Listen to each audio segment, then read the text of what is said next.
Salut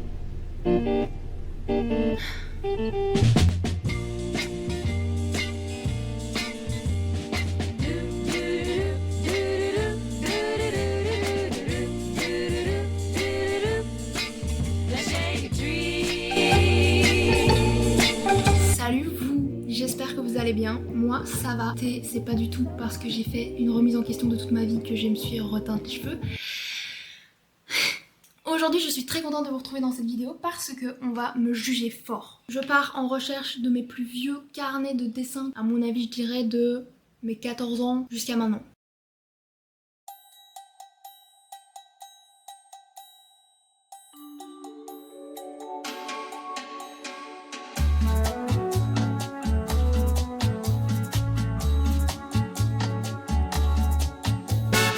Bienvenue chez mon daron. C'est ici normalement où on va trouver tous les anciens dessins qui ont subi le déménagement de la maison où j'étais quand j'étais enfant jusqu'ici. On va aller voir et normalement tout ça est dans la cave.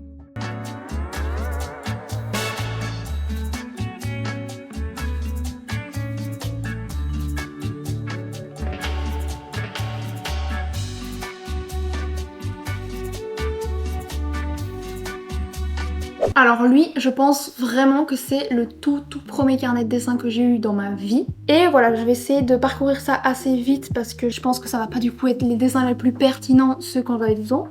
Mais let's go quand même raconter si j'ai des anecdotes ou quoi, ça peut être sympa. Donc là par exemple pour mon tout premier carnet, dans mes souvenirs, je n'avais vraiment pas du tout d'idée de quoi dessiner.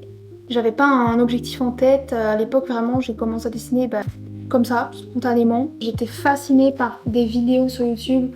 Il y avait 2 vidéos de Zep, donc le dessinateur de Titeuf, qu'il y avait sur YouTube à l'époque où on voyait dessiner Titeuf directement au feutre et je trouvais ça trop hypnotisant. Je sais qu'aussi j'étais abonnée au magazine Spirou et donc là-dedans voilà, j'étais vraiment inspirée par toutes les BD qui pouvaient être chez Dupuis à l'époque, parce que j'ai toujours regardé par exemple des dessins animés, donc des styles bien cartoon avec des grosses têtes, des petits corps et des gros yeux. Je commence mes premières BD, j'ai toujours dessiné principalement que des personnages et donc vous allez voir que ça tout le long, si j'ose mettre un petit peu de décor dans mes dessins, ce sera catastrophique.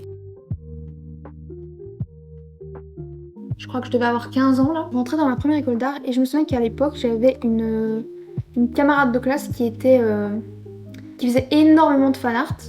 Et donc je vous avoue que ça m'a pas mal influencé dans ma façon de créer, dans ce que je dessinais. J'ai vraiment une phase très longue où je me souviens que j'étais tout le temps devant Cartoon Network. Mais j'avais 15 ans je crois. Hein. Et j'aimais trop regarder les dessins animés. Et par contre quelque chose que j'ai toujours fait, mais du coup qui n'est pas à refaire, que je ne vous conseille pas si vous commencez dans le dessin, c'est que je ne faisais que du personnage de tête, je travaille que dans mon imagination. C'est très cool, c'est chouette parce que du coup j'étais créative tout le temps, mais je n'ai jamais pris par exemple le temps de au moins donner un peu des bases de c'est quoi l'anatomie, et que même si j'avais un style très cartoon, ça m'aurait peut-être aidé à rendre mon dessin un peu plus juste quand même parfois. Puis après je ne sais pas pourquoi il y a eu une phase où j'ai commencé à faire des portraits. En fait je me souviens, en fait comme je dessinais tout le temps des personnages inventés, des trucs très cartoon et tout ça, j'avais un sentiment en moi qui voulait me prouver que je savais dessiner. Et pour moi à l'époque je pensais que quand on disait à quelqu'un waouh tu sais trop bien dessiner, c'est justement quand on voyait des portraits qui étaient très réalistes. J'avais un manque de confiance en moi et j'avais envie que les gens me disent waouh mais tu dessines trop bien. Et du coup c'est pour ça que j'avais commencé à faire des portraits.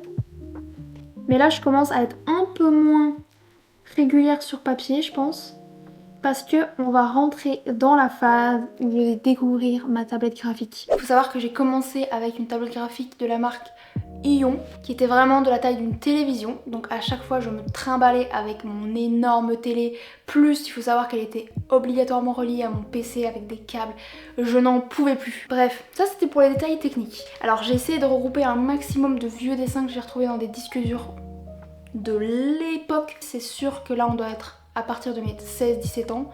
Et donc on rentre surtout dans l'adolescence pure, l'adolescence qui se cherche, l'adolescence qui a soif de... Allez. À cette époque-là, je me souviens très bien que j'étais très influencée par une autrice de BD. Je pense que peut-être vous connaissez parce que c'était vraiment les BD qui se partageaient sur les Facebook des darons. L'illustratrice et autrice Cassandra Calin. Mais apparemment là, ouais, globalement on est encore sur des petits persos que je crée, beaucoup de fanart, hein, encore Adventure Time et tout. Là ça teste des trucs, on sait pas trop. Il faut savoir que c'était des dessins que j'avais fait parce que je crois qu'on avait un exposé sur je sais plus quoi. Et je crois que j'avais fait des illus un peu pour illustrer les propos. C'est bizarre, il y a une ambiance bizarre qui se crée sur ces dessins.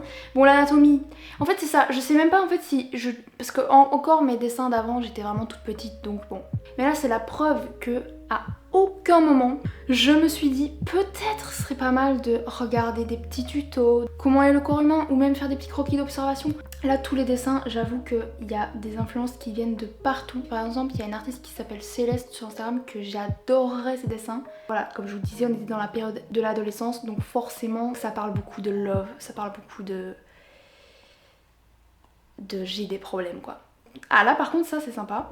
Il y a des petits persos qui commencent à se créer. Je sais que j'avais eu plein de micro-histoires que je me créais dans ma tête pour créer peut-être un webtoon. Ça allait dans tous les sens. Un jour je dessinais encore des fanarts, un jour je dessinais des petits persos tout mignons. Et puis là voilà, là on rentre dans la période du cul mesdames et messieurs. ça se galoche bien. Je sais pas à quel point j'assume certains dessins quand même. Après j'aimais bien, je sais que j'adorais cette période là parce que je me souviens que j'avais une vraie routine de dessin qui était mais intense quoi. Vraiment je me souviens que je dessinais tout le temps. Et ça c'est quelque chose qui me manque tellement aujourd'hui. C'est le fait de dessiner mais sans se poser de questions. J'aimais justement beaucoup le fait que je dessine ce que je ressens sur le moment.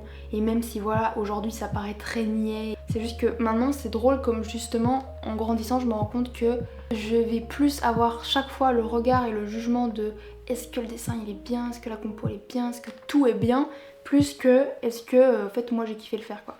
Là je rentre en première année de mon école supérieure, donc en illustration et en animation 2D. Là je crois qu'on a un peu de tout, mais on reste toujours dans les personnages, hein. J'ai toujours pas envie de faire des décors apparemment. Là voilà, là ça me fait rire. Là on voit que je n'ai plus de temps pour moi, vu qu'on est en deuxième année et la deuxième année c'est là où j'avais un TFA, donc un travail de fin d'année à rendre, qui était une petite BD. La deuxième c'était la pire année puisque vraiment t'as tout en même temps. T'as des partiels d'illustration, on avait un partiel en animation. J'avais très peu de temps pour dessiner pour moi. Et surtout qu'en fait si même j'avais le temps, je vous avoue que tu pètes un câble. À un moment donné t'as juste plus envie de dessiner tellement tu dessines tout le temps.